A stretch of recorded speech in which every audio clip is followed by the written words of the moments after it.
Verrons-nous le baron des neiges? On nous a parlé d'un vieil aristocrate original et polyglotte, retiré depuis de longues années tout près de la frontière russe. Le hasard nous a fait arriver au bout de la route à Méline, au jour et à l'heure où ce personnage déjà légendaire venait en bateau chercher des vivres et des journaux.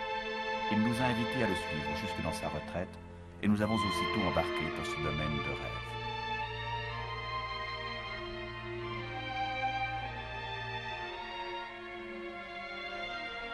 Il fallut naviguer ainsi une vingtaine de kilomètres sur l'immense lac aux 3000 îles, dont l'eau est toujours glacée, un lac dont les reflets à ce moment de l'année ne s'éteignent jamais.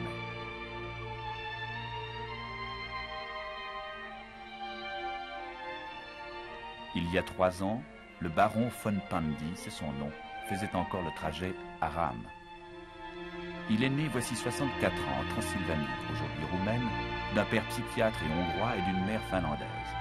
Jeune officier, une aventure de cœur l'a fait fuir l'Europe orientale et romantique pour émigrer dans la patrie de ses ancêtres maternels. Il parle 4 langues et s'est marié 2 fois. De sa seconde femme, originaire de la Carélie voisine, aujourd'hui possession soviétique, il a eu 3 enfants, 2 garçons et une fille. Lorsqu'on découvre la tanière de cet Hemingway nordique, on croit vivre une version boréale du Robinson suisse.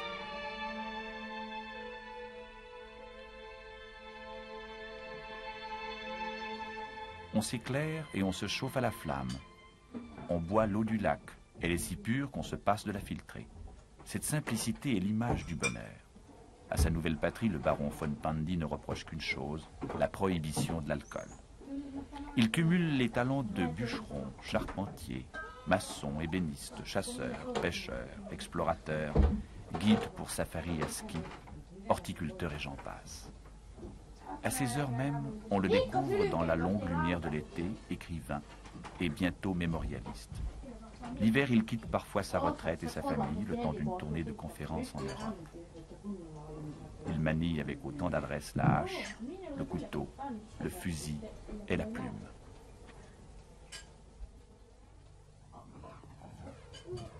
Vous avez tout construit de vos mains? Tout avec des mains. Il n'y a pas ici des autres choses à faire. Il faut faire avec des mains. Quand vous êtes arrivé, vous étiez tout seul?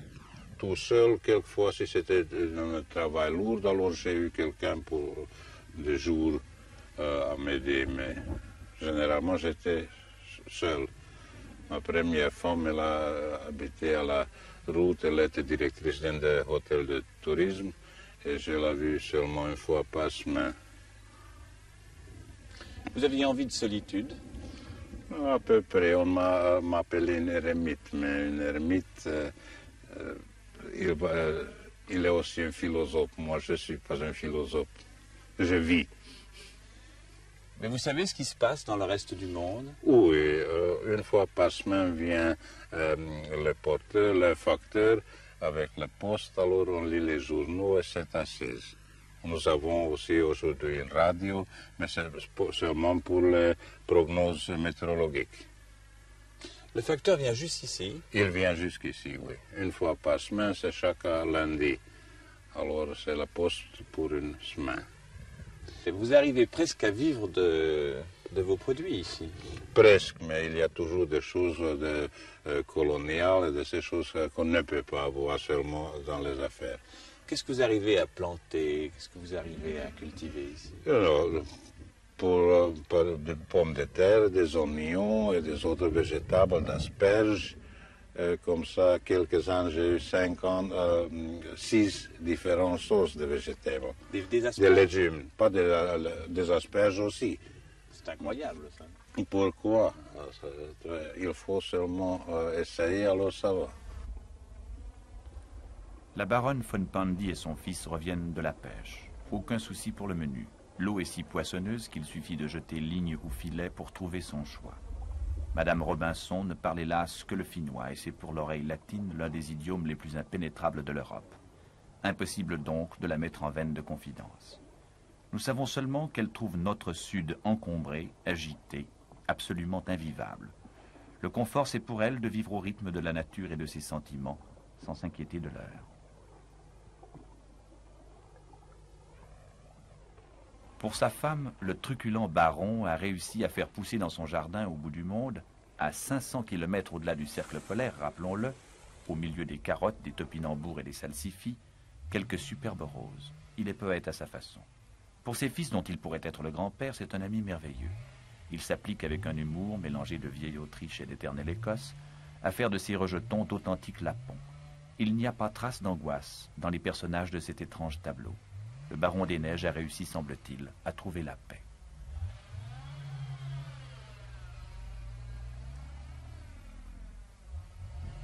Mais vous êtes tout de même très isolé. Si vous tombez malade, si vous arrive quelque chose. Vous savez, on dit que aussi sans l'aide d'un médecin, on peut mourir. Peut-être encore plus facile.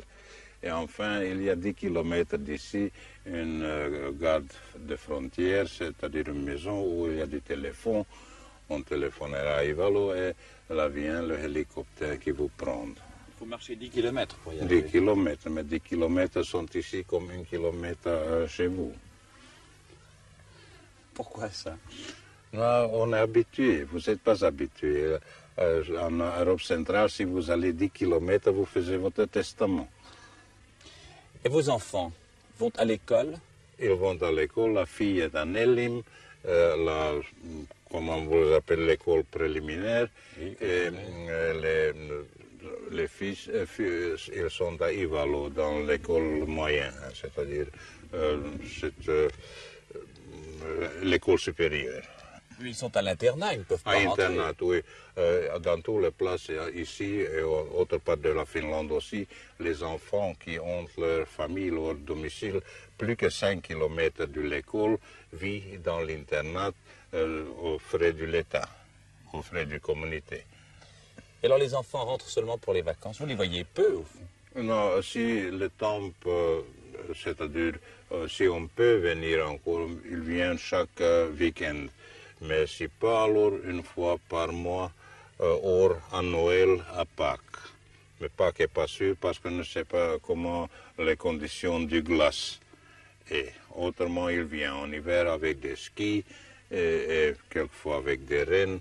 Aujourd'hui, quand j'ai une ski doux, ce sont des traîneaux en moteur, alors on veut les prendre et les apporter lundi matin pour prendre le bus de Nelima-Ivala. Est-ce qu'ils aiment vivre ici en été dans cette solitude? Oh, naturellement, si vous êtes 9 mois dans une chambre de travaux forcés, alors vous venez sur les vacances, c'est la liberté. Est-ce que la vie a changé beaucoup pour vous depuis les 35 années que vous êtes là? Oui, et ça a changé trop vite. Qu'est-ce qui a changé? On ne voit pas le Tout, changement. tout. Pas dans la terre, mais dans la modus vivendi des gens. Quand je suis venu ici, on a encore vécu avec des rennes, avec ce que la nature a donné. Aujourd'hui, pas. Vous savez, vous avez vu les affaires à Ivalo, à Nelim, c'est la même chose comme chez vous. Les noms, comme vous connaissez, Nestlé, Knorr, se sont connus dans la Laponie aussi. Et vous regrettez ce changement? Non, je regrette. Je sais que c'est impossible de l'arrêter, mais ça va un peu trop vite.